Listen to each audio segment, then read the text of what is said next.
حضرت سلیمان علیہ السلام اور چیونٹی کا واقعہ۔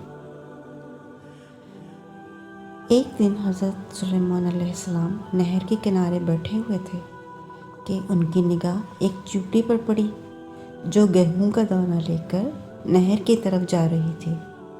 حضرت سلیمان علیہ السلام اس کو بہت غور سے دیکھنے لگے۔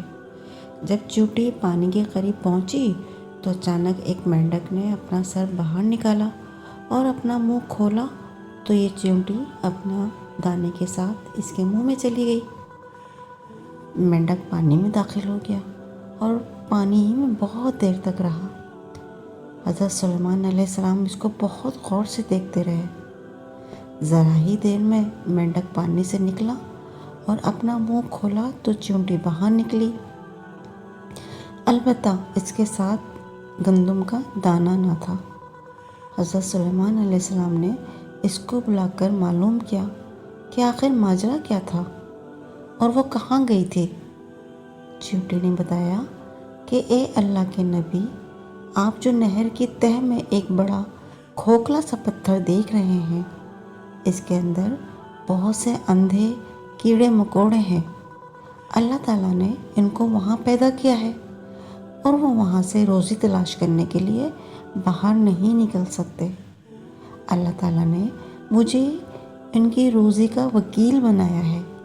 میں ان کی روزی کو اٹھا کر لے جاتی ہوں اور اللہ نے اس مینڈک کو میرے لیے مسخر کیا ہے تاکہ وہ مجھے لے کر جائے۔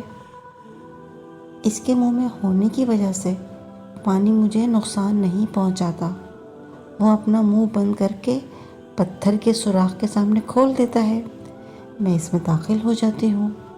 جب میں اس کی روزی ان تک پہنچا کر پتھر کے سوراخ سے اس کے منہ تک آتی ہوں تو مینڈک مجھے باہر نکال دیتا ہے۔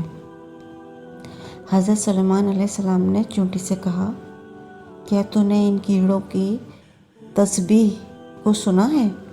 چیونٹی نے کہا، ہاں، وہ سب کہتے ہیں، اے وہ ذات جو مجھے اس گہرے پانی کے اندر بھی نہیں بھولتا۔ سبحان اللہ۔